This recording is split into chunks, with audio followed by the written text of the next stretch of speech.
Thank you very much, James, for your leadership and all of those of you who are part of this Transatlantic Policy Network, and those who have, like myself, also participated in the Transatlantic Legislators Dialogue.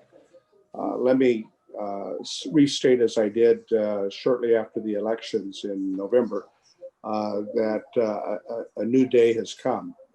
And in 42 days, I can say this, the 4 year national nightmare that we've experienced in our country in a administration that has chosen to ignore all of the benefits that have taken place as a result of this transatlantic relationship for now going on 72 years will come to an end.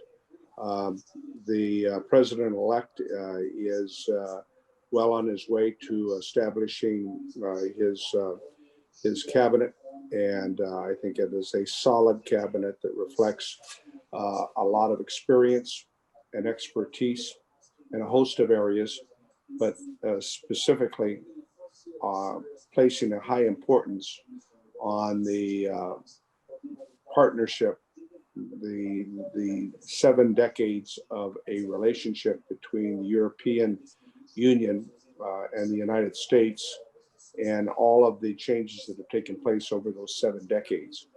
You're going to find a reinstatement and emphasis, in my view, of multilateralism and how we try to deal with the challenges, not only the immediate crisis of the COVID pandemic, a rejoining not only of the World Health Organization and the sharing of how we combat this horrific pandemic together in all its ramifications. But I believe that we're also going to look at rejoining, the president-elect has stated, the Paris Climate uh, uh, Accord, and how we begin to move forward in a constructive fashion to be a responsible partner in that effort. And then there's a host of other issues, obviously, from trade to our challenges, our common challenges with China and other parts of the world that are very troublesome. The Baltics, or whether we're talking about the Middle East. And so a new day has come. And for many of us who have been very frustrated over the last 4 years, it can't come soon enough.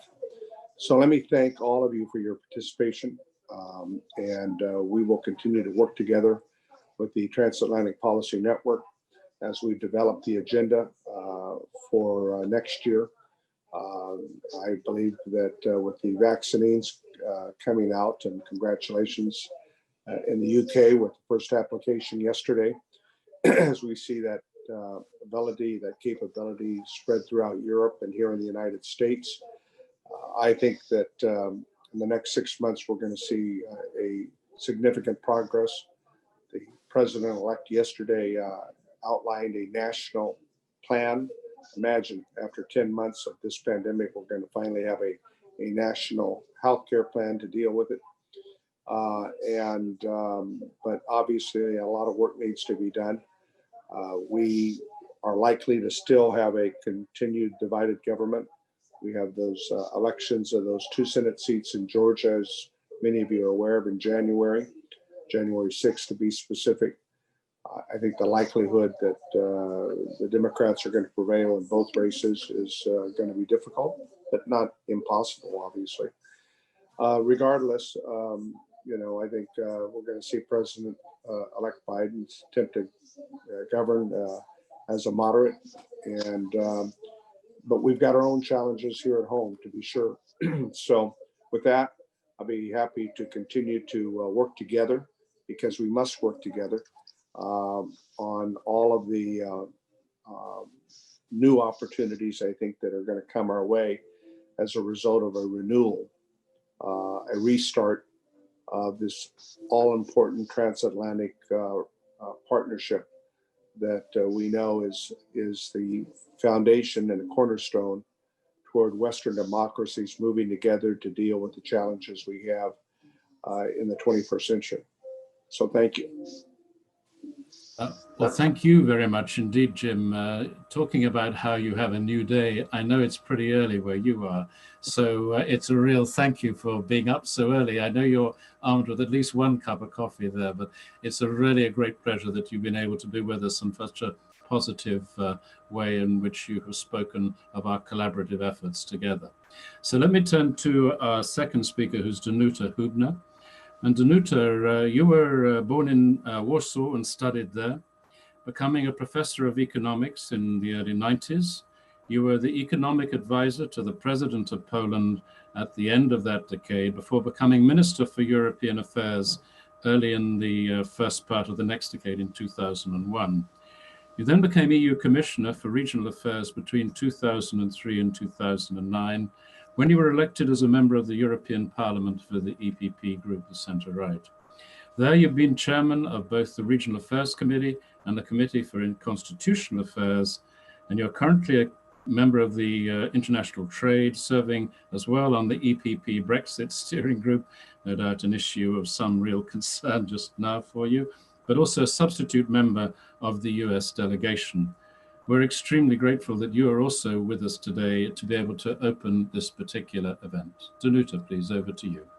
Thank you, James, very much. Good afternoon and good morning to Jim. I'm also proud of you, so congratulations once again.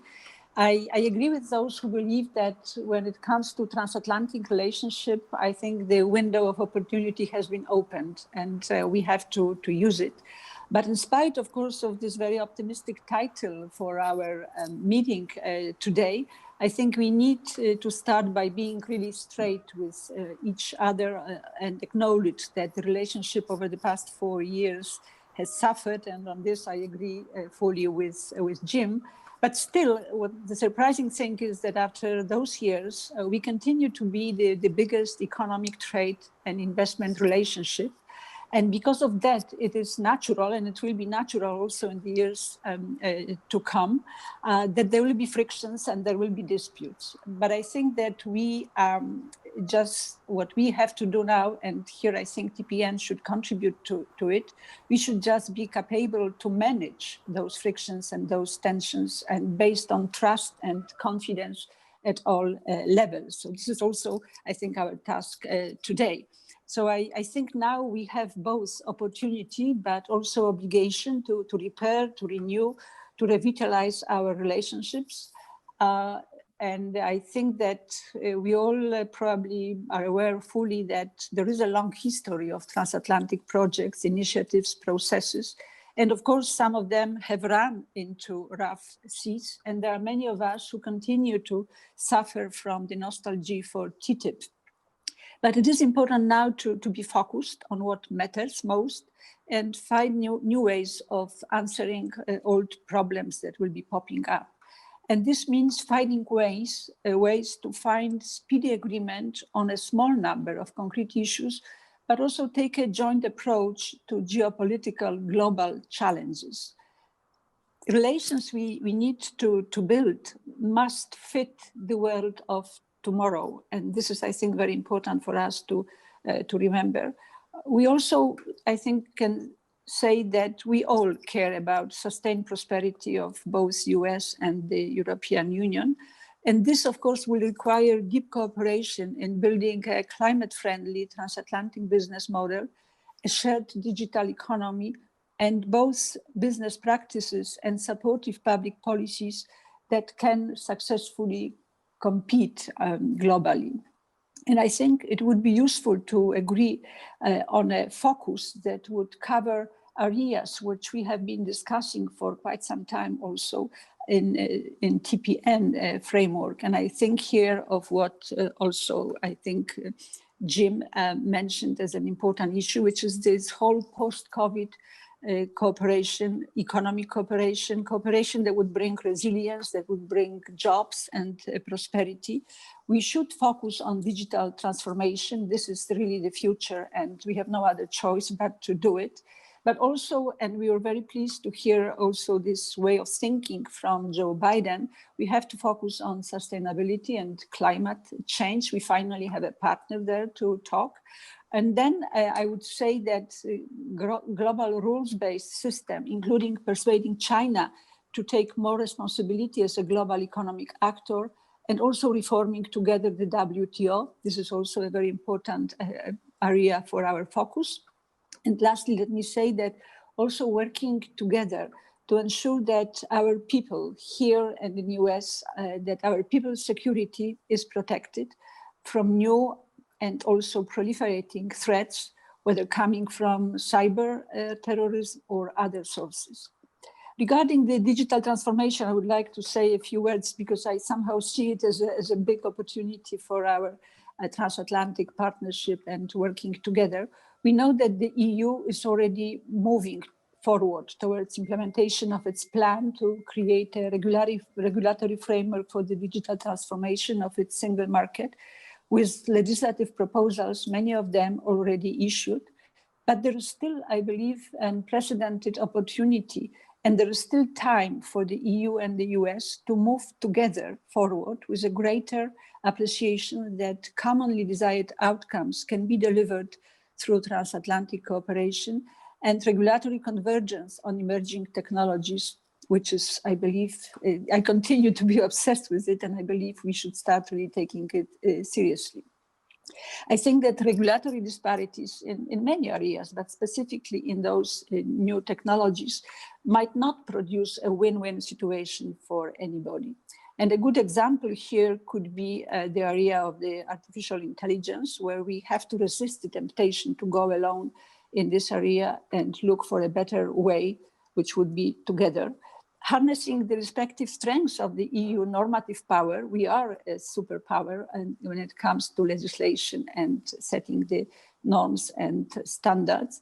Also great research capacities that we have and availability of skills, combining it with value added and leadership provided by US clusters potential and investment capacities, this could really deliver a win-win outcome. We should also raise the profile of the EU-US legislators dialogue. We have done a lot, and our existence, I think, is also evidence of the support that we were receiving also from legislators dialogue. And we should reach out to more pragmatic innovations, fostering the exchange of ideas and recommendations between the US Congress and the European Parliament for joint action. We could do more, I believe, on developing a legislative exchange program between individuals, facilitating personal online contact for building up trust and confidence between the legislators. I think we should also multiply exchanges of thought and action-provoking ideas. And for the annual meeting of the members of European Parliament and of the members of the House of Representatives, we should have a focused agenda, as I was trying to convince you. So I admit that our renewed agenda is an urgent necessity, but it is also, I think, for most of us, an exciting opportunity to make the kind of progress that can only happen when we want to respond to crisis. So I think, and this will be my last sentence, and I think we can say on behalf of all of us that we have a new sense of purpose. So we not just go to work, we just must go to work and make it happen. Thank you.